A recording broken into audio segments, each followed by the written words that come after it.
Hello, good morning. Ito magigisa ako ng luya. Luya pampatanggal ng lansa. Kasi ako po'y mag-adobo ng pusit. At pusit na may patatas. Iyon, invento na naman.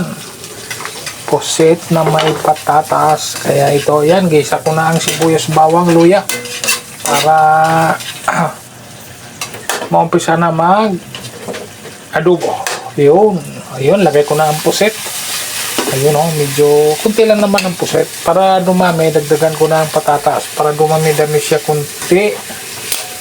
Ayun, ganyan siya. Halukay lang. Halo-halo lang siya. Para ma-mix talaga lahat yung pinanggisa. Sabay lagyan ko ng laurel. Ayun, laurel. Katapos ang laurel, siyempre hindi rin mawala ang pamintang pino. Pamintang pino lagi ilalagay ko pag mga ganito para manunuot talaga yung kanyang lasa at yung medyo kunting anghang manunuot sa laman ng niluluto. Tapos kunting toyo lang, kunting-kunti lang ang toyo kasi wala na rin akong toyo. Wala na stock ng toyo kaya kunti na lang. Pero okay na yan, kunti na yan. Tamang adobo lang yan kasi may